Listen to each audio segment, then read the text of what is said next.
Okay, welcome to episode 155 of an Evolving Man podcast. Today I'm excited to be speaking to Deri Llewellyn-Davies.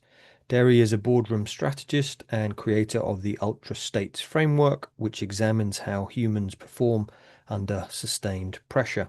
With experience advising hundreds of boards and participating in extreme endurance events, he explores performance, stress, recovery, and decision making through a physiological and systems based lens. His work looks at how prolonged pressure affects cognition, relationships, leadership, and family life. Welcome, Jeepers, Derry. that's a mouthful right there, Piers. Well done.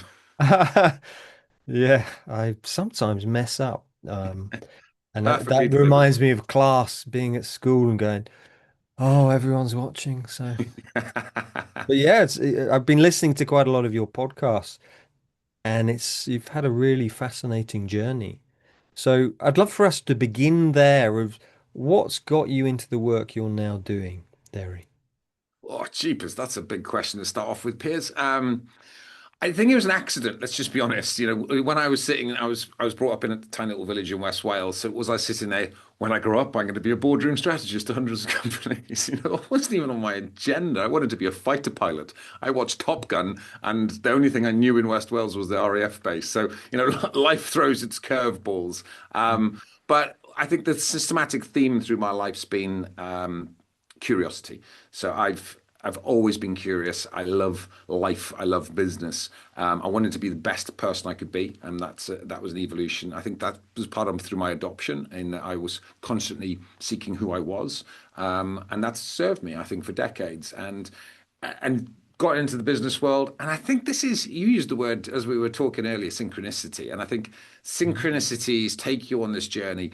I could not, if you look at how I got to where I got today, you couldn't have made it up ever. It's not ever going to be strategic. But one path led to the other. And I think the key thing is for me is, and it took me into my early 30s to work this one out, but it was following instinct a lot more. I am strategy all day long. I've known as the strategy man now for 25 years.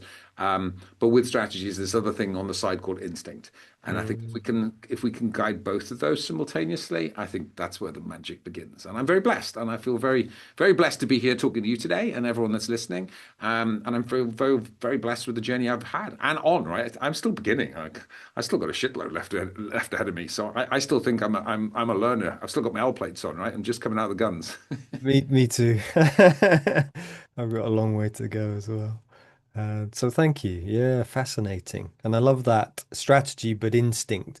And I often see that in leadership that we can focus on strategy but then forget the emotional intelligence, the intuition, the intuitive side. So I love what you're sharing there. Mm. And I think that's recognize it because I did it myself. So I Mm. was strategy. I thought I could force things through. I thought I could control things. And don't get me wrong, I laid down some pretty good strategy, and we did execute some great stuff over the years in many companies. However, I became quite dogmatic with it, and it was all like I could, we can control this. And then you have to have a couple of massive failures to go, shit, you can't control things as much as we think we can. And the failures, my greatest failures taught me the greatest lessons, I think. Mm. Mm. And what I found is the absolute magic that's come, the stuff you could never make up in a million years. Like I could never have strategically planned it. So, Mm. the gifts that I'm getting now, um, we just partnered with Strive, right, which is an amazing company. Richard Branson's behind it with Sam Branson and Noah Devereaux. Just an incredible bunch of people. If we'd have said we were going to partner with them, it wouldn't have happened. It happened by accident because of who we knew and who we connected at the right place at the right time. Now that's just magic, right? So I think Mm. we've got to allow a little bit more magic into the world and a little bit more magic into our lives and allow that to flow. Don't get me wrong, we still need a bit of strategy. We're still running businesses. So you've got to have some clarity, but allowing that flex around it is, I certainly for me, it's where the magic occurs. Mm. How do we do that? I mean, because a lot of the people who are listening or the clients I work with have been to something like boarding school, have had a difficult childhood, quite rigid and kind Yeah. of we don't flow that easy. I certainly have struggled with that myself. We're quite controlling. because of the environment we grew up in. What do you suggest to people who struggle to flow? Now we're going to talk flow later, I'm sure, flow Mm. state, right? So we're Yeah, going to yeah. flow state is a actual different thing. We'll come on to that. But Mm. let's just how do we allow that flex and weave, right? Mm. That's a slightly different question. So just to because I think we want to keep that flow bit for a Yeah, moment, yeah, yeah, yeah, right? yeah. So it's the, and you're right, and it's not just people from boarding school, right? I think this is a male thing as well. I think females are a lot better at it. That's why females make better leaders generally, I think, on many aspects, right? So, because men, we are more controlling, we are more dogmatic, and we feel like as a man, we need to control things, right? It's like alpha male is like, I just need control. This is why there's so many narcissists in board level, right? So it's like, does that work? It works whilst you can control things, and then it's an absolute catastrophe when suddenly you realize you can't control the world, and 2008 happens, and that's why people are stepping off buildings. I was there. I went bankrupt in 2008, and I nearly stepped off a mountain. So, because I had all of my identity was wrapped up in wealth. Mm. This is a big thing for men. What is our identity? Who are we? Well, if we've attached that to something, an attachment being a key word here, if we've attached that to wealth and success and control, and suddenly you don't have it, what do you have? And that's why there's such high suicide rates, I think, within men. And I don't know what it is from a boarding school perspective, but I'm guessing it's not pretty, Piers, right? So Pretty high. Yeah, yeah. yeah. So you go, well, why is it that we have to control so much? And I think they say it's lonely at the top, right? Mm. It is, but that's a choice. And we've chosen to be lonely at the top. This is why I'm building tribes around the world of deeply connected humans because we need each other. And this is the point is we sit there in isolation, we try and control everything around us. That's insane. That's just going to drive you mental in time. And um, it is not religious context here, right? But arguably Buddhism isn't a religion. But the great Buddha said all suffering comes from attachment. Mm. There's a Mm. bloody good. You just take that one and unpack that for the next decade, and there's your work right there, right? Which is Mm. what if we attach to what are we trying to control? So for men, is this easy to let go? No, it's not easy to let go. I'm not saying it's easy, but you got to do the work and actually say, okay, we need an element of control within a business, especially if we've got shareholders behind us and everything else. So we got to go, there's the plan. Mm. And we want certainty. I think that's an important word. If you take out some of the darker words and you replace them with certainty, we'd like Mm. more certainty, please. Yeah, we do as human beings in a Mm. very uncertain world, right? So now, okay, if we have enough certainty, there's the plan. We think that's going to work. Strategy's balls anyway. We're making shit up. We don't know what's going to happen. Like we're recording this at a time in the world where Iran was just attacked. Mm. Did anyone see that one coming? I certainly didn't, right? Oil prices are geared again. So what control do we really have? Right? Really? Right? Mm. Let's just let that one go. So we have a plan. We have as much certainty as we can. Now allow. This is where meditation, mindfulness, all of the other beautiful traits we can build around it. That's not fluffy woo-woo. That's very hard science now. And it's Mm. like this is where we need to create space. We need to create allowing to allow that little edge and weave around. But if we are controlled and we are jacked up on high cortisol at stress levels and high beta, which we'll talk about from a states level in a bit, I'm sure, Piers, Mm. then you've got nowhere to go. And it's the work. I really believe this. You've just gone straight in at the work, right? This is the work Mm. that men particularly need to be doing. It's Mm. that because that control, that's going to be a slippery slope to a very bad day sometime. Thank you. I really see that as you're speaking, that's almost been the old leadership model, the command and control. It's like control everything. But what's developing is certainly I'm seeing this coming from America, from Jim Collins and Simon Sinek, these other leadership experts. It's more about emotional intelligence. It's more about flow, Mihai Csikszentmihalyi's work, and I see that that's where leadership is going. It doesn't seem to have really touched on Britain that much yet, but I see it has to change because It everyone has else is touched on changing. Britain. Yeah, it has. It's starting and it's Okay. started quite well, but it's quite hidden still, right? Because we still, if you still look at the big corporates, that is still command and control, if you like it or not. Welcome to the corporate world, right? Mm, And mm, obviously government, you see it there as well. It's not pretty generally. I stay well away from that noise. But now if you come back into the mid space, this is purpose-led business, which is what I've been preaching for 25 years. I was mm, quite mm, pioneering in this space. Purpose first. Now, why is that? It's already happening. And it's going to happen. Why? The next generation won't put up with the shit that the previous generation did. And no. this is the problem. We got a bunch of people in boarding school or not in boarding school, don't particularly care, that are sitting on leadership levels, who are typically late 50s, early 60s. They are they were they were brought up with the generation above them, which were absolutely command and control, Mm, right? mm, So very difficult for them to let go. Very difficult for them to have, what we're talking about, because they've been stoic for so long that they don't actually know any other way. And they say it's hard to teach an old dog new tricks. Yeah, I think you still can, by the way. But the next generation coming through, it's changing that you can't put that 20-year-old in a cubicle and expect them to just get shit done. It's just not going to work. Good luck no. if you think so, by the way. And if you think command and control is going to drive the next generation, and it's already happened, by the way, because it's not will it, it's happened. Yeah.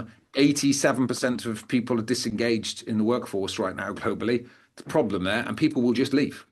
This is not Yeah. job for life. They will walk, and they do. And I mean, the average engagement for employees now is so fast because they just won't put up with shit and they'll leave. So that Mm. did not happen. This was job for life back when we were growing up, right? I put Yeah. us in the Yeah. same generation here, Piers. It was like Yeah. get Yeah. a Yeah. job for life, pension. That's balls. We all knew that that was out of the window. By the end of the 90s, we figured that that was a flaw. Um, Mm, and the world is so different now. Why do we need purpose? Because people want to be part of purposeful businesses. We want to, the next generation, mm, part of them does actually want to do good in the world. Good. We should be doing good in the world, right? We mm, should be making a difference. We should be actually enjoying what we do. We should be having more flow in our lives. That's humanity. Why do we destroy it a couple hundred years ago? We fucked it all up, right? So it's like I think there's an opportunity to rebalance. Call me an mm, optimist, but I really do believe, and I don't. I think the land and command strategy died decades ago. I still see it, by the way. mm, It's going to change. You're just going to lose your workforce. That's just the way it's going to be, and people are trying to pay the way out of it at the moment. That's only got a certain legs to it, but purpose-led businesses, I think, will win in the long mm. play, as it should. That's because that's humanity. Yeah, I think it reminds me of the commitment culture, this idea that we've got different types of culture. You've got bureaucratic, autocratic, you've got the star culture, but the Mm. only one which consistently works is that commitment culture where Yeah. people are engaged with the purpose. There's that, psychological safety there. People are, you know, I can't remember what it is, the retention, but it's like 60% plus more retention in these companies than these other, whether it's command and control or, the autocratic. So, yeah, this is what I'm hearing as well. I think Yeah. I too am very optimistic that if people, companies don't change, they won't survive. They won't. You'll see it, and you look at the studies over the last. I love business, right? I'm fascinated by Mm, business, and I quite like the maths around it because the maths just don't lie. And you just look at the FTSE 100, the Fortune 500 over the decades.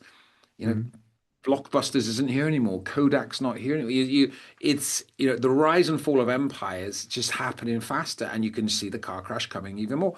And it's the ones that, and I've just come off a big global keynoting tour to a very large corporate, multi-billion-dollar corporate, saying exactly this thing. You don't want to be a Kodak. That's what I'm saying right now, because when stress levels rise, right, and they do, and cortisol rises in business, and you're there and it's command and control, you are now hijacked. You've hijacked the entire company brain. You've hijacked all the staff will entrain to that.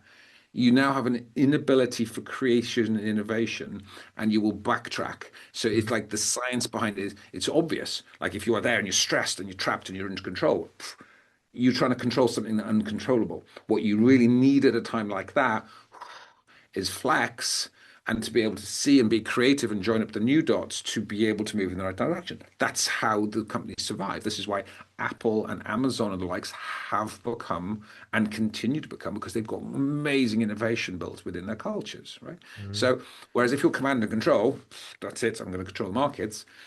That's just got a lifetime on it, right? That's Mm. if you think that the world's not going to change and you're just going to be able to deploy what you got. And that's why a lot of companies just end up buying companies because they can't innovate themselves. That's the reality out there, right? So it's a problem. But I'm not worried about the corporates. They can look after themselves. It's the mid spaces where the mid space companies, the scale up space, that's where innovation can happen. This is where I think we can change the world. This is where founders are purpose led, and are a lot more. And I think that is rising. America is definitely leading the charge and has done for a while. But we've got a really strong community of founders, innovative founders here in the UK. It's just a Mm. little bit more hidden, and we should be shouting about them more. Yeah, well, please do put them in touch. Love to get their voices out there more and more. I've certainly heard a lot of the B Corps and Yeah. those people who are doing that work. I'd love for us to just segue a little bit into flow, just to talk a little bit about that. What is it and what's the importance in business, leadership, work? So let's just talk state because it's called flow state, right? And when I Mm. wrote the book Ultra States, um, my intent was to major on flow. That was the intent. And actually, what spun out was the other five states, which I think are equally important, right? Which we'll touch on some of them later on. But so a state is literally you're in a state at any moment in time. So we're in a state right now. And actually, I'd argue me and you are in ultra connect right now, which is we're kind of a little bit of flow, but we're connecting and we're having a riff on a conversation, right? This is not planned, people. We're rolling with it. So we're at a certain level, we're connecting. And as a result of that, our brain waves are at a certain place, our neurochemistry is at a certain place. And this is a really important point. We have brainwaves, right? And that is very scientific now. That is not woo-woo. If you go and you go in the hospital, all those things on the screen and beep, beep, beep, that's brainwaves, right? So Mm. we know the brainwaves. Well, most people, when I say this to large, very clever people running very big companies, and they go, shit, yeah, I know I've got brainwaves. And are you controlling them? Yeah. Right? No clue. And the reality is high beta is what we're in most of the time. High beta is chronic stress. So most people are hijacked in high beta, right? Mhm. If you don't have Mhm. the ability to access a little bit more alpha and coming into theta, you can't create, right? You've just hijacked yourself at a brainwave level. The other piece of importance is neurochemicals. Again, high science now. We know exactly what neurochemicals are running through the system. This human body is an incredible machine we've been gifted with Mhm. by something, I don't know, way beyond us, our ability, where we have all of the inbuilt ability for such an expression of incredible states from awe and wonder through to flow, which we'll come into next, and focus and everything in between. And this neurochemical mix, you don't need any drugs. This is why we have a multi-trillion dollar drug problem and multi-trillion dollar drug industry, because we are taking what we've already, and all they're doing is hijacking what we've already got. Yeah. So we have this ability, right? So if that's a state is a different neurochemical signature. It's a different brainwave pattern. There's also a few other things. It's a different physiology. It's a slightly different psychology as well. So there's a few things going on, and that's what I would call the ultra states foundations. You got to just, if you understand what makes a state, and you can control those foundations, now we can create any state we want. Right? Mhm. That's the first piece. Now, flow state is just particularly special because Mm. flow state is actually it's apart from peak, which is where you can get into gamma, and that's just like full awe, and but you can only be there for very small moments. It's not a place you can stay. Flow is the state, right? So flow state.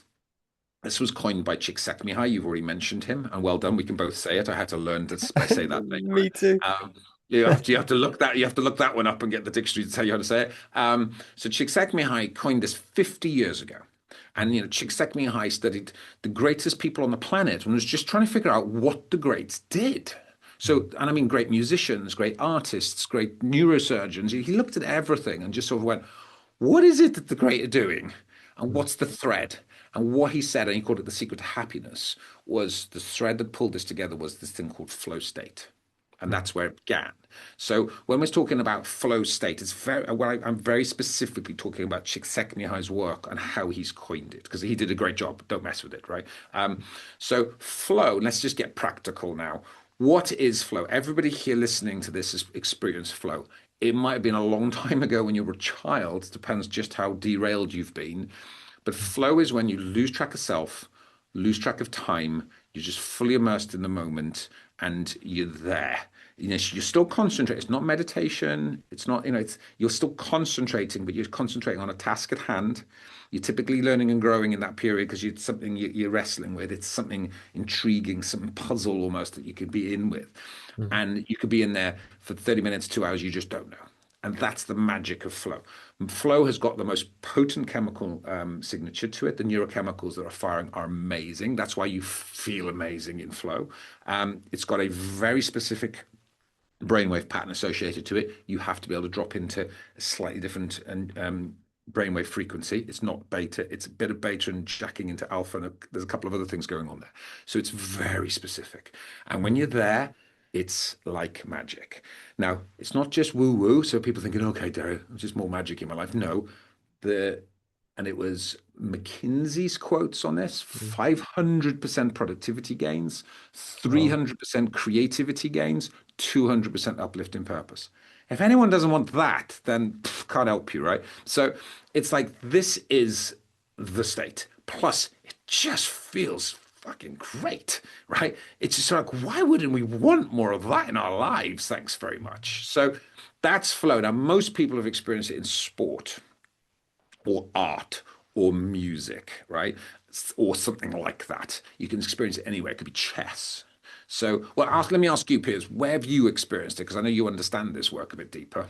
Yeah, so flow states for me, meditation, feeling Okay. that, but also running. I like to barefoot run, so Oh, nice. you've got to pay attention because I have broken my toes before. So it's like you've got to really pay attention. So it's that. Well, where are the surfing? Yeah. I've often been when I surf, being in nature. I'd love to river walk, so going from rock to rock. And yeah, what about you? You you just cracked it right there because so a lot of the main studies came out of running, but we call it a different thing, runners high, right?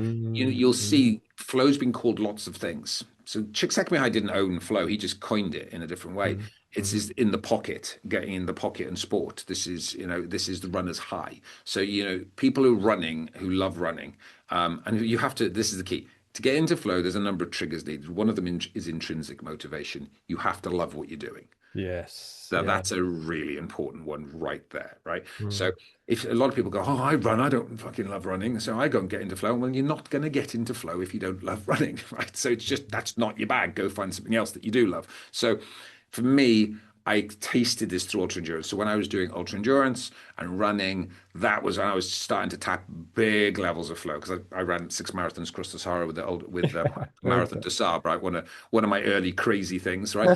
I was Wow. tapping states I couldn't explain.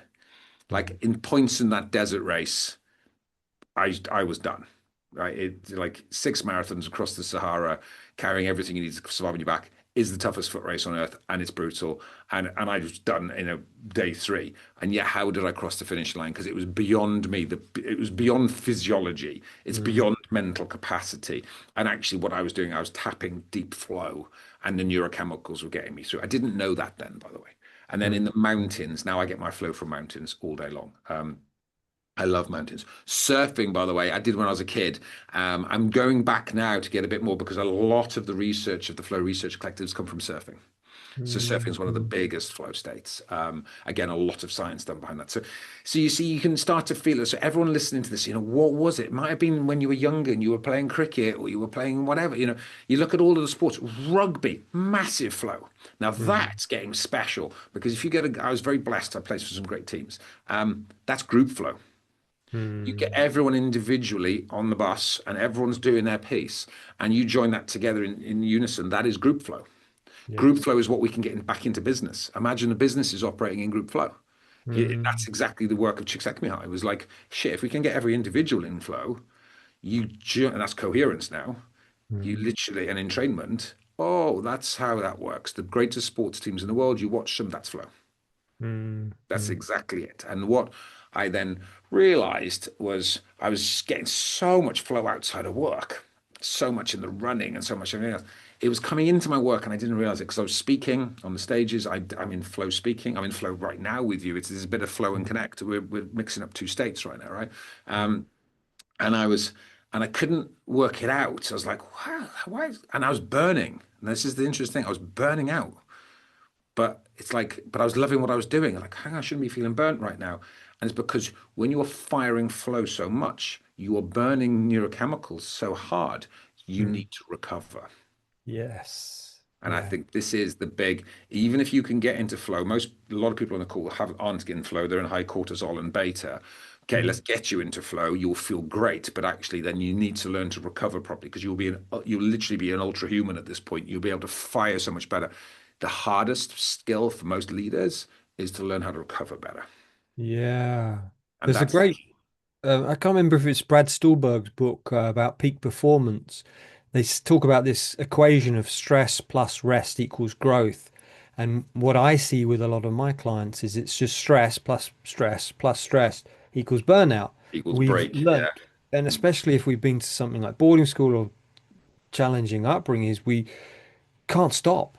We're just, it's like Nick Duffel calls this timetabling. I have this analogy of the train. You go to something like boarding school, you get on the train, but you never get off. You can't switch your phone off, you can't stop, and therefore you do end up burning out. And you will. But if you think about this now, if we understand this, you are literally burning out of neurochemicals. Mm. So Mm. if you understand a state is a neurochemical signature and you've just smashed it all day long and Mm. you've just smashed high cortisol, you're literally burnt. And I mean you've literally burnt the neurochemicals. Now, how do we replace it? Mm. Well, proper rest and recovery.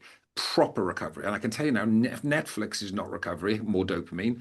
This is these things. By the way, people are listening, not watching right now. I'm holding up my mobile phone, a dead one, by the way. Mm. So those things have ruined us because at Mm. least we had breaks in the early in decades ago. You used to have a break in between meetings. You used to walk between meetings. What now? You come out of a meeting, what you do? You check your phone. More Yeah. dopamine. So we are literally are burning from every angle. I said to so I spoke to about 1,000 leaders in the last 3 weeks globally, right? Hands up, right? And listen to everyone on this call. Listen to me. Everyone listening, hands up if you've checked your phone before you even got out of bed in the morning. And the hands are all up. And I go, let's just carry that on. How many then are taking your phone with you from bed, which you've hijacked your system and you're not even out of bed? You've Mm. hijacked cortisol and high beta before you're even out of bed. And how many then take that into the toilet with them and continue the journey? So before you've even pissed in the morning, you've just completely derailed your day because you've just rewired the brain to dopamine and high cortisol. Mm. Ooh. Now, what happened years ago when we were growing up? Did we get up and check our phones? We didn't have a phone. No, no, no, just be cup of coffee or You get out of bed, you go to the yeah. toilet, you probably go downstairs, you got that moments of reset, you have a cup of coffee, whatever. So we have really hijacked ourselves, like Mm. really hijacked the human race. Good news is we can fix this. Mm. And it'll feel amazing when you do, by the way. The case studies we've had on this are bonkers. Mm. Because what we're talking about is hard science. Everything I'm saying is very verified, Mm. right?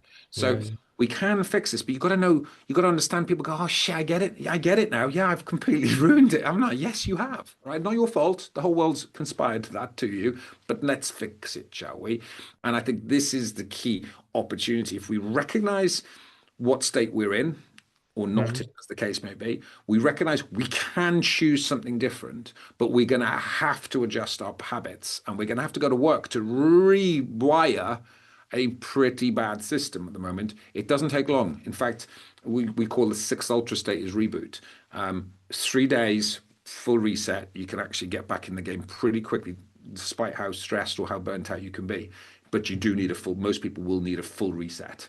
And I mean, Mhm. that is dopamine reset, like get off your phone for 3 days to reset the dopamine system.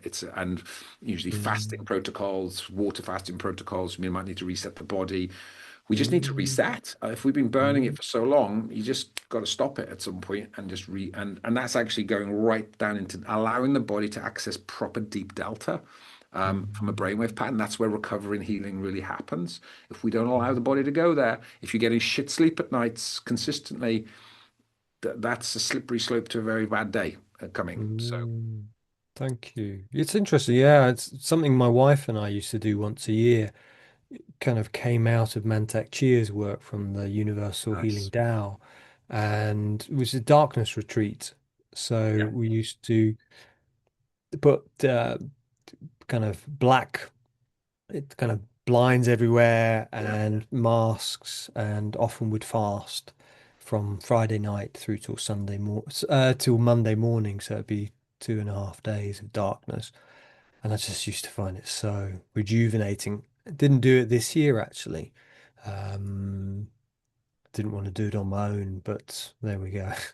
See that's become a big thing. It's called dark rooms now, right? Mm, So what mm, you've hit the reset switch. That's what you've been doing. You've been doing ultra reset for years, right? And guess mm, what? It's worked, right? Now, look back on humanity. Humanity's been doing it for millennia. Look at all the religions. There's fasting protocols in all the main religions. Look, every year there's a reset switch built in, right? So we lose religion, we've just lost the reset switch, which we can mm, replace with something else if we choose. But your darkroom experience is deep. That's deep mm, work, right? Most people mm, would freak out on you. So it's like, don't panic. Just 3 days. Go into a nice spa somewhere. Just get in hot and cold. Just get the therapies going. ChatGPT, it'll help you really well, right? But just get off. Most people just need to get off the damn phones. It's the yeah. dopamine detox. Get off the screens. Reconnect with nature. Get your feet on the grass. Just chill out and do nothing. And a lot of people, that will be the hardest 3 days they've done for a very long time. The output of it, Mm, like um, we had a Freedom Founders event on Monday, and Noah Devereaux was there. So Noah's the guy from Strive and Virgin. mm, He had some issues around all this. He did a 3 day just dopamine detox fast with a mobile phone. It elevated all of his biology, like measured. yeah. Like, I mean, and we are doing a lot of measurement right now. I'm part of a big study and a biological twin study with AI because we're measuring. So everything I'm saying, this is not woo-woo. We can measure your heart rate variability. We can watch exactly. You can literally watch your body change from a Mm, numerical perspective by doing this stuff. So it's not like, oh, this is woo-woo. No. And most people, if they come and do the measures right now, your cortisol is going to be shot, your heart rate variability will be a shit show, your resting heart rate will be, stress. So we can take the base, and it'll usually be bad. And mm, but with very quick protocols, you can literally watch your whole biology change. Because what we are fighting with at the moment, Piers, is we are fighting against biology, and mm, mm. biology will always win. Yeah, it's interesting. Thank you. It's like, I think it was 100, 200 years ago, the average time in sleep was 10 hours. Then I think it was the electric light bulb. Then it went down to 9 possibly, or 8. And now the average is about 7, I think, with mobile phones. And so what I'm hearing is one of the things to rest is turning your phone off, barefoot on the earth, fasting, having a dopamine detox, and those types of things really help us to reset. Yeah, and everyone's different. This is why. So I created Ultra States, and we've got an AI companion with it to say, Mm, right, just feed the machine you, because everyone's different, right? So it's mm, like saying, like grounding, just getting your feet on the grass. You're doing barefoot. You know exactly what I'm talking about, right? mm, So mm. if you're sitting in Alaska and it's freezing outside, that's not so easy, right? No. Um, and there's a Mm. lot of people in Miami going, you should do this and you want to get vitamin D. And it's like, we don't have vitamin D in the UK in the winter, right? So this has to be personalized. We're all different, but there's always Mm, protocols, and we've got to find the protocol that fits you. And mhm, this is where understand what state you're trying to enter, understand where your current baseline is and where the breaks are. And a lot of people just need a reset. Okay, I need a reset. Okay, where are you at? So if you are totally hijacked, been hijacked for years, You've not had any proper rest or recoupment. Your idea of like I got 4 kids, right? Holidays are not holidays. So if you think that is rest and recoup, and I don't drink, I chose to give up alcohol a long time ago. So even if you go on holiday and you got kids and you booze in and you're eating loads on an all-inclusive whatever, that is not any form of reset, right? And then you come back to work. Like I don't know what you call that, but it shouldn't. I think we need a new name for holiday when you've got children, I think, right? And booze involved. So if that's the holiday, where's the reset, right? Where are we getting that opportunity? And people just aren't. And we need to. You need to block that time because it'll make you a better human. It'll make you a better father. It'll make you a better everything, all right? And a leader. So we've got to just know where we are, take a breath, and then begin because your advanced peers, the stuff that you're talking about is advanced work. People, we just need to meet people where they are, which is, do you know what? Just put your phone down for a day, Yes. right? Just let's do a little bit of breath work, shall we? Let's just do box breathing for 2 minutes. That will reset, start to Mm. reset. Let's, meditation freaks a lot of people out, right? So it's like, okay, Yeah. let's just do a bit of breath work. That'll start. That'll start. You've Mm. got some great technology coming through. I'm playing with some technology at the moment. I'm just verifying it, but keep in touch with me and watch my sites because I think there's technology that's gonna help brainwave patterns go into the right phase for those who Mm. struggle with meditation, right? So we are at a very, very exciting point in history. There's something for everyone. You just got to know where you are. We've got to be honest with where you are, and we just got to take the next steps. But Mm. take the next steps because just carrying on doing what you're doing, and if you think chronic stress and chronic beta is going to get you anywhere out of anything, it's just not. And I Mm. think we have a chance to. I really think we've got a chance of resetting right now, and I think there's enough of a movement, and the science is now finally caught Mm. up with what the greats have known for thousands of years. So you Mm. talked about a number of great teachers there, the meditation teachers and everything else. They've known this for thousands of years, and we've all gone, yeah, whatever. That's the Eastern bunch. They don't know. What do they know, right? We're in the Western world. We smash it. It's like, yeah, that doesn't actually work, or No, it doesn't no, work for longevity. no. Yeah, in my 20s, so after I was in London, we were basically, I think we're similar ages. I'm 50. I graduated, went to university. I took a gap year, so I went 94.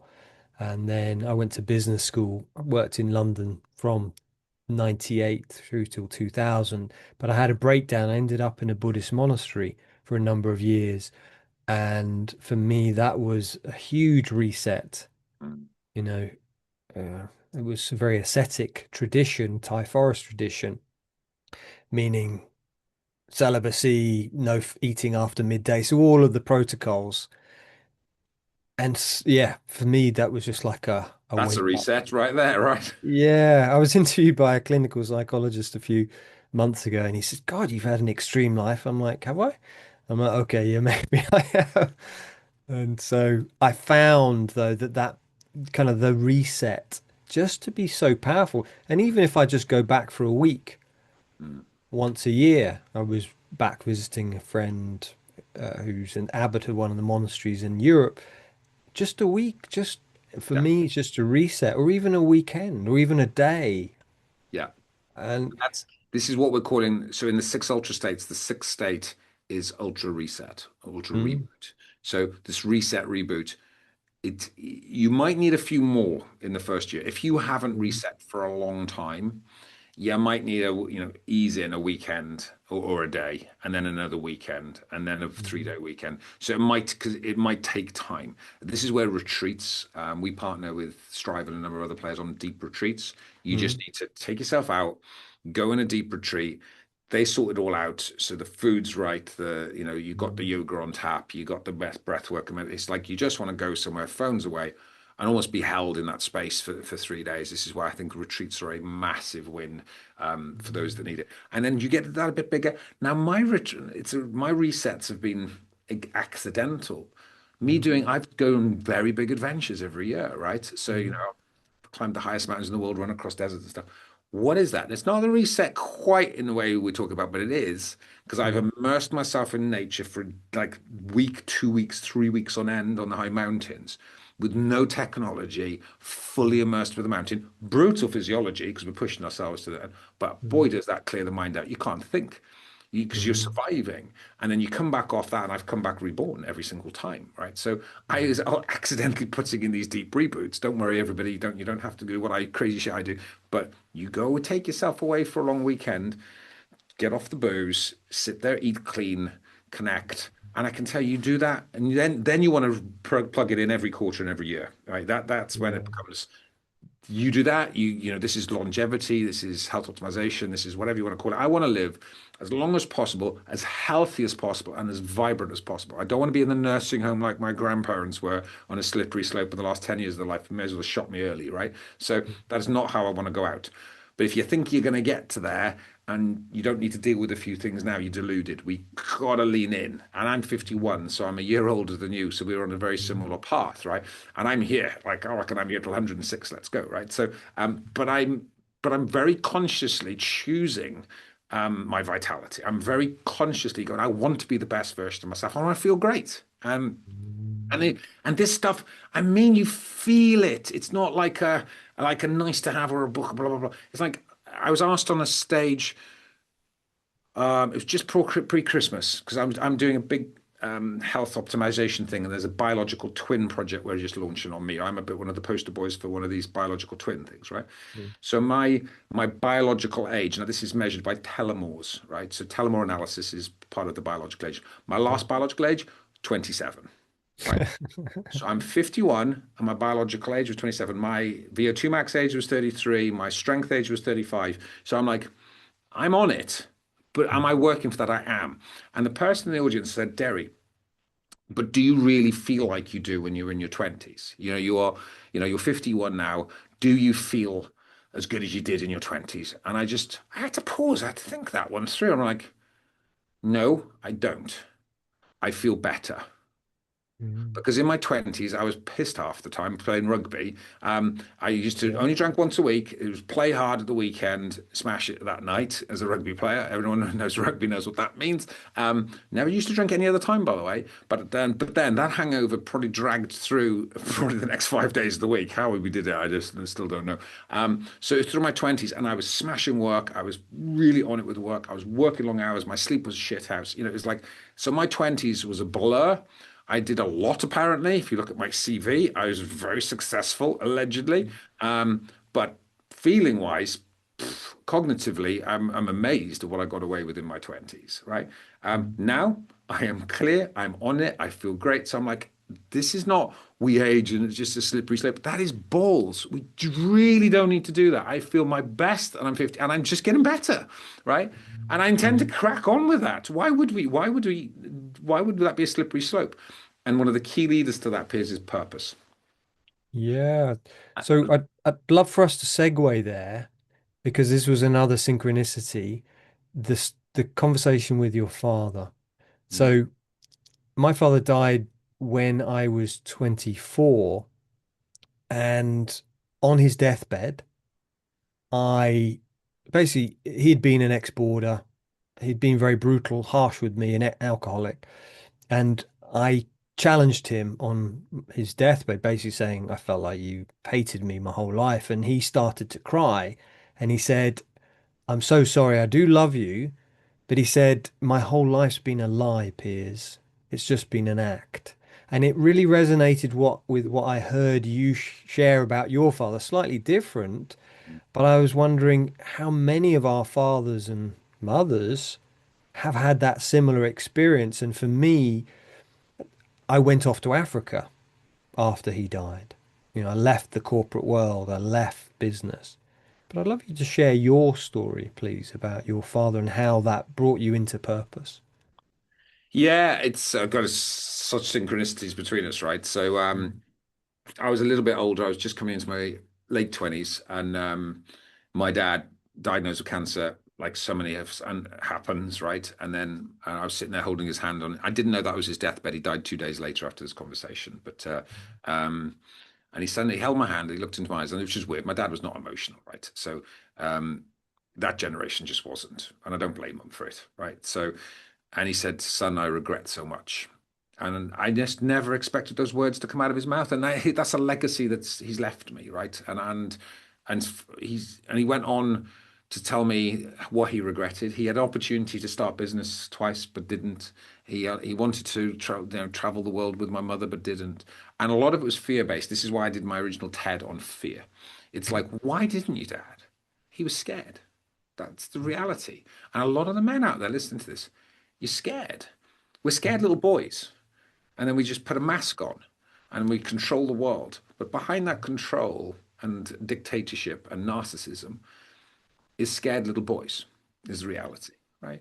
And thankfully, my dad left me with that gift. And that's when I just went, excuse my French on a podcast, but I was like, fuck that, I'm not going out like that. So my dad died with regret, right? You can never pull that one back. And at that point in my life, I was smashing it in the corporate world. I was on the success ladder. I was pushing all the boundaries, but I was like, oh, hang on a minute. And this was just before my first child was born. So I was still like, oh, I still had opportunity in the world of like what's coming. And that's where I began the adventures. Because that happened. I got an injury in a large rugby tournament. So that was the end of my rugby career.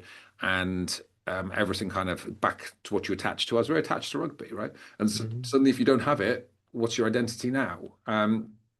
So I chose the Global Adventurers Grand Slam, and part of that was purpose. I needed a purpose.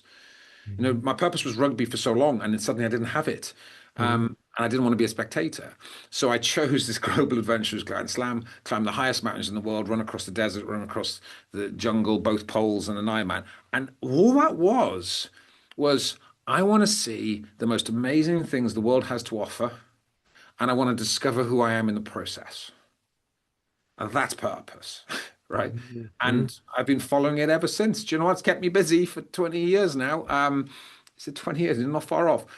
15. So it's kept me busy and will continue to keep me busy. Now, that's one element of purpose. I have purpose in business. I have purpose with my family. So I've got, and this is where I think I talk about this on the stages. There's multiple elements of purpose. I think a lot of people think purpose is one thing and it's like this blinding light. Well, that's back to all suffering comes from attachment. Because if you attach to one thing, that's not the smartest move, is it? So a blended purpose and just a knowingness and just an awareness. And that, by the way, that's where this flow state's anchored to. One of the first parts of ultra states in foundations is purpose. No purpose, no flow is what my quote is. Because if you don't have a wider purpose, we're not aiming for something, we're not excited by something, and that's life. And there's a lot of people smash it, do their career, the career is over, they retire, they die, right?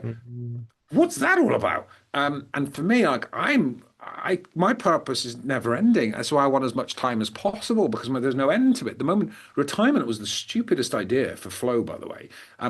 The only people that can get away with it is if they actually created a life outside of work, that they have genuine hobbies and genuine intrigue and genuine cognitive ability outside of that. That those are the ones that kind of do well. But most people have smashed it so hard and fast in work, which was their purpose. They exit their businesses, they sell, they retire, and then suddenly all of that neurochemicals just disappeared. And we wonder why they've plummeted into depression very quickly. Scientific, you can read it. They just destroyed all of their neurochemical cascade and not replaced it with anything else. So my father, God bless him, his message has gone around the world to a lot of people now. And this is live a life of no regrets, right? Which is choosing now our life before it's too late, choosing no regrets. And that is not an easy life, by the way. It means you have to step up and make difficult decisions. It means you need to lean in on fear. You need to do shit that you know you need to do, but you're not choosing not to do it. And fear will be one of the biggest blockers for that, I think. Thank you. So if someone is listening to this and they're like, yeah, I've not really connected to purpose, what would you suggest to them? What is a way, like a gateway into finding purpose, connecting, or even exploring it? Please, Deri. There's a lot of things out there. This is Simon Sinek started with why. So, became very popularized in this space, but it's like you can find purpose in life, in family, in a hobby, in work. So there's a lot to go for, right? I think the big questions for those who are struggling is what am I genuinely curious about? That's a good start.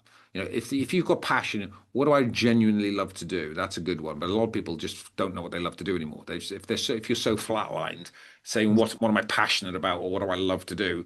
If you get into an entrepreneur or a younger generation, they've still got that spark. Purpose can be found. Whereas if you're just flatlined for a very long time on cortisol, you just blindsided. I just don't.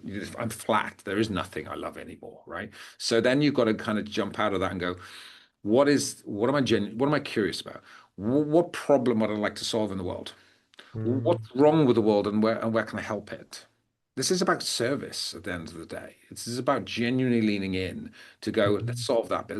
A really good friend of mine, he's an amazing guy up in Sweden.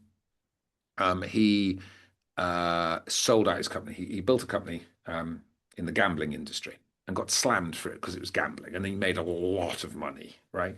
But everyone's like, "Oh, but you made all your money on gambling." Well, he did. So what do you want to do with that? But he had all this money. He was like, "Well, what do I do now? What's my purpose?"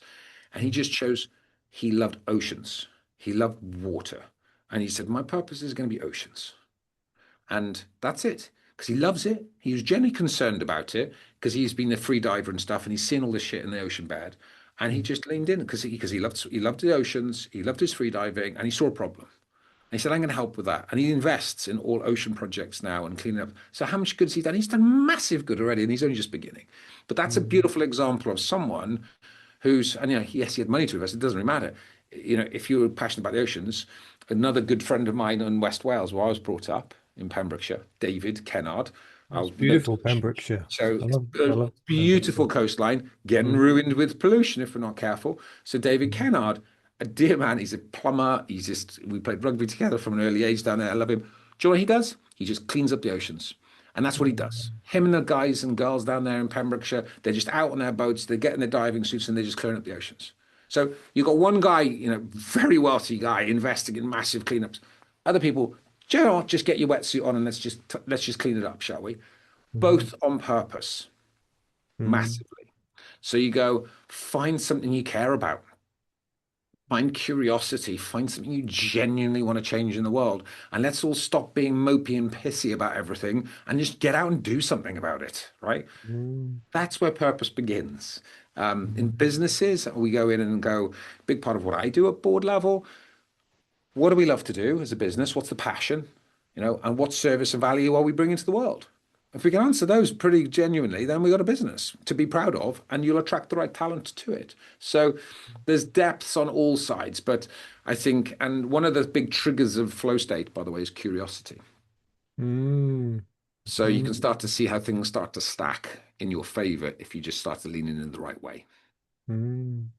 So it's almost like as you're sharing that thing of service, it's kind of moving from scared little boy into an adult going, "Oh, I'm here to serve. What's needed?" And it reminds me of the I don't know if it comes from Okinawa, but this idea of the ikigai, Yes, you know, 100%. what you love, what you're good at, what the world needs, and what you can be paid for. Anybody wants to do a bit of work on purpose, go and read that book, right? Because there's a Yeah. couple of it's that whole theory is brilliant. I think Mhm. it totally. I hadn't heard of it, and somebody read my books. We talk about the five elements of purpose on Strategy on a Page, which is my original book, Mm. and people kept on saying, "Did you get that from Japan?" And I was like, "I have no idea what you're talking about." And then I saw what they'd done in Japan. I was like, "Oh, that's brilliant. That's exactly right." We come in it from a slightly Mm, different angle because we're very much business, but that's from a human, for people mm, individually looking at their wider purpose. That's a bloody good place to start. And that methodology is well versed for thousands of mm. years. Thank you very much, Japan. And one of the blue zones, that's one of the key Yeah. things where it drives longevity. Funny that a Mm. coincidence? I think not, right? But No. yeah, that's a beautiful piece of work. I've got it actually on my coffee table right now. That little book. Okay. I just tap into, and I have one in the toilet at all points for visitors. Okay. Interesting. I haven't read the book. I can't remember where I first came across it. It might have been through one of my coaches, talking about Ikigai. But no, I think I did mine about 10 years ago. I've got two sheets of paper and I did it in pen. It took me ages to do, but sure enough, it's like the work I'm doing now is my Ikigai. Nice. Yeah, I came at it from a slightly different angle many years ago. which was again a piece of paper, just drew a cross down the middle of it and go, what am I good at, Mm. and what do other people say I'm good at? That's an interesting start, right? Yeah. But that's the trap. And I think this is the big trap in boarding school people from a lot of your audience listening to this, right? So you're in school, you're good at maths, and your teachers say you're good at maths. And then you end up going to university to do maths, and now you're good at, and they say you're good at maths, and you end up being an accountant, and you end up being miserable and have a midlife crisis, right? Because if you're good at something, and other people are saying you're good at it, you're getting the reinforcement loops, right? Mm. Which is Mm. psychologically very powerful, right? Now, the second two questions are, what do I love to do? And Yeah. what do I feel I should be doing? Ooh. Now you put those two in the mix and you suddenly see, you join those four up. I'm good at it. Other people say I'm good at it. I love it and I feel I should be doing it. Okay, now we've got a loop. But Mm. so many people, and I think certainly in the world you're talking to, we've been Mm. reinforced. You're good at that. Just be good. Get your exams. Be good at that. Yes, you're good at that. Well done. Pat on the back, son. Okay, I've got dopamine hit now. So you've just been reinforced with dopamine and doing what you're good to do. It doesn't mean you love it. It doesn't mean you feel No. like you should be doing it by any stretch of imagination. That's why they all end up being lawyers and accountants and all the rest of it. Well, that was what happened to me. I was a very creative, kind of loved writing stories, very physical, uh, quite quiet, but liked connecting one to one with people. Then I went to boarding school and it was like the creative arts were seen as less than. So I got into maths, languages, ended up going to business school, and then we ended up working in the city for banks and sales companies. And I hated it. I was like, what am I doing? That's the trap. Love, you're good at it. Other people say you're good at it, right? And then Yeah, you yeah. actually end up miserable and empty. That's the reality of it, Mm. right? Where were we told in our generation, do what you love to do? I wasn't told that. In fact, Oh, I'm no. similar to you. I loved art, and I was very good at art up to GCSE level. And then when I was doing all the A level choices, it's like, no, no, you don't do that. That's not a real subject. It's like, Yeah. that was the advice I was given. I ended up doing maths, physics, and chemistry because that's the grown up choice. And well done, son. Suck it up, because that'll set you up for life. And now go and do a real degree. That's the advice we were given. No point did someone sit me there and go, what do you actually love to do, son? Where's your passion? Where's your well, that was not even part of the vocab back then, right? And like, what am Mm. I telling my kids now? What is it you love to do? Where's your passion? What do you want to do? Because the Mm. next generations, we've got hope. We bolted up for ourselves. The generation before us, bless them, they had their own problems coming out of World War II and all the rest of it. So, I don't blame that generation, but we are way removed from that now. And if we can get the next generation actually doing what they love to do, we can actually recreate flow states again. We can actually, we can have a happy society again. Mm. There's a novelty right there. So, and right now we're going in the wrong direction. Yeah. Emotional intelligence. There's Richard Layard from LSE showed people when they got to age 35 that the most successful people, they basically had the highest emotional intelligence. If they went back to their childhood, they found that the lowest predictor of their success was their academic grades. So I'd love for you to talk about in boardrooms the importance of emotional intelligence. Obviously, the command and control wasn't important at all, but now what you're seeing in the changes of these mid-level businesses, what is the importance of emotional intelligence, compassion? Because that's a company I've set up called Compassionate Leaders Global, which teaches that to leaders. How important is this now, Derry? It's going to be one of the only things we have left. AI's, what we're learning in school, it's irrelevant the moment you've left because AI can do it better than you can in a fraction of a second. So, the AI is taking intelligence to a whole new level, which means all of that, what are we learning in school? The school system is just not remotely caught up with where the world's at. So, what's the relevance of education moving forward? I don't know. We are supporting Big Change, which is Richard Branson's big charitable, which is trying to influence that, by the way. And Mm. they've got that's why I support them 100% because they're doing some amazing work in this. But if AI is more intelligent than a normal human being, so can AI do an A level in 2 seconds, right? So can AI, is it degree led and PhD? So where's intelligence? Where's getting the good grades? How's that even relevant? It's going to be the human interactivity, I believe. It's going Mm, to be this human connection that matters. Good. It's about time. Um, it's about the emotional intelligence that comes with that. It's about the ability to connect. It's also going to be about the creativity and the innovation of the human working with AI in parallel.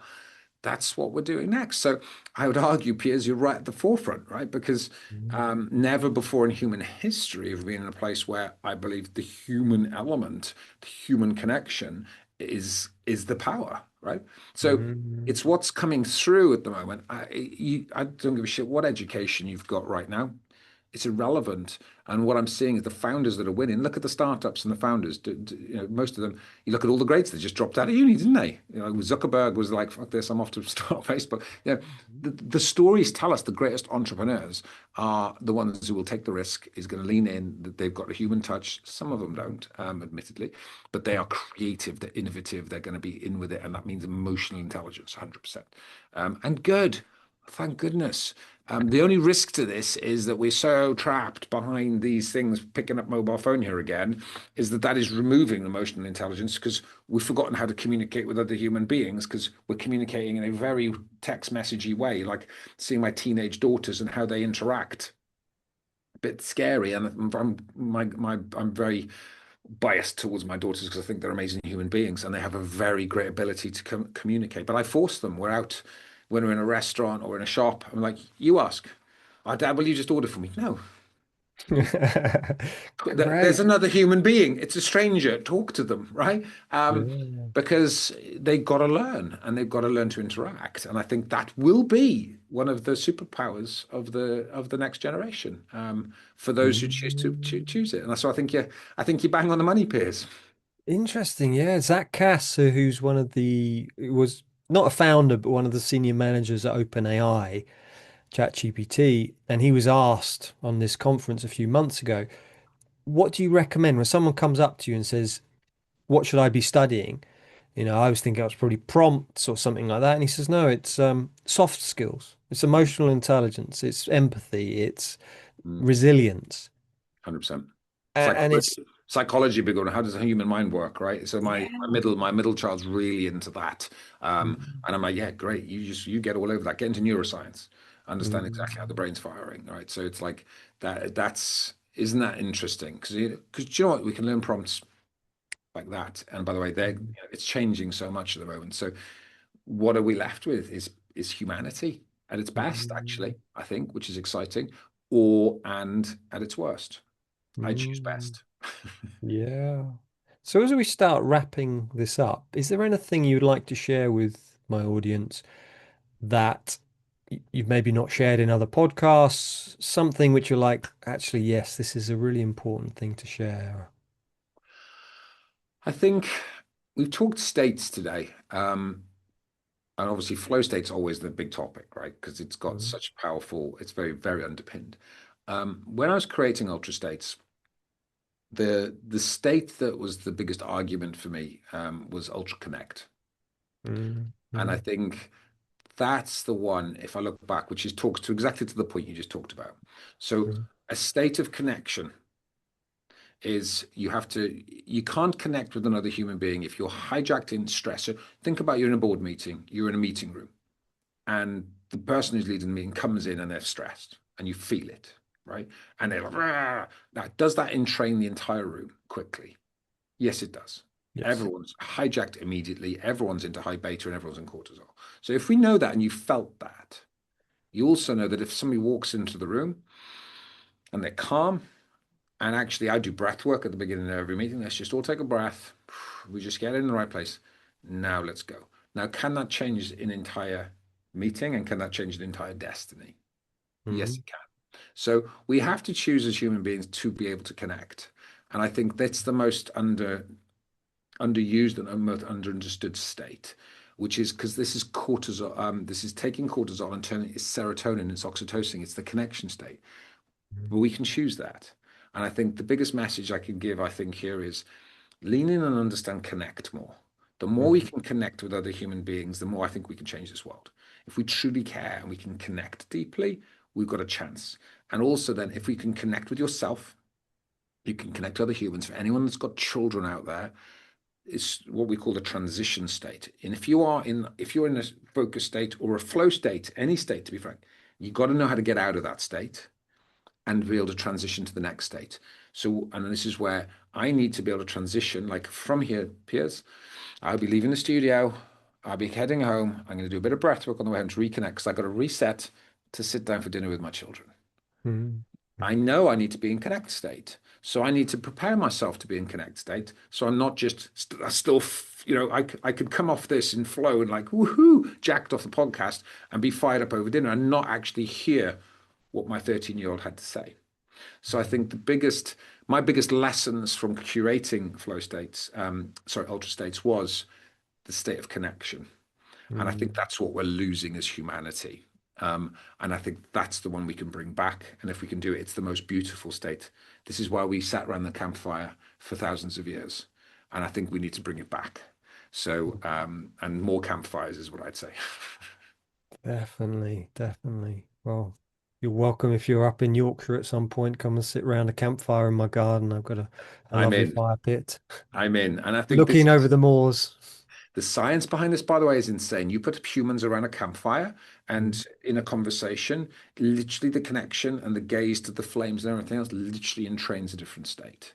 It's humanity. We've been almost trained for thousands of years to sit around that fire and connect. And yet we've Mm. removed the fire. So, and this is why a lot of the retreats and the big stuff, I include this resets. You want to be out for the 3 day, go out into nature. And you know what people say? It's like, oh, I love sitting around a log fire. Yeah, Yeah. there's a Yeah. clue there. Yeah. Because you do, and it's not just because it's keeping your toes warm, right? There is literally, it's built into humanity. So Mm. get out there, get reset. And for those out there who wants to take it a little bit deeper, really connect. And it just, if you understand, you can train that. Mm. It's a beautiful state to be. Thank you. I've really enjoyed the conversation today. How do people find out more about your work, Derry? Well, fine. LinkedIn's a strong one for me. Deri Llewellyn-Davies, you can't miss me because there's only one very long name like that out there. So check me out on LinkedIn. But Ultrastates, ultrastates.com. We'll get a link to you, Piers. So you've got a link to the Ultrastates work. Mm. The book is there. It's free. I'm giving it to the world, and we're going to keep Mm. it that way. I think some people are wanting physical copies, so we're just working on a publishing run. But this is my gift to the world. Mm. There is a ultra stage scorecards in place, which is also a gift. So you can go in and literally do the courses and sorry, the tests, and you can see exactly where your foundations are off and exactly what states you can access. The book's fully there and it's fully available. So that's my gift to everybody. We'll make sure you've got the right links. Right. So it'll be in the description. Please do click. And yeah, bless you for your work. It's been a real pleasure speaking to you today, Derry. Great. And to you, Okay. Piers. Okay. Take care. Bye for now.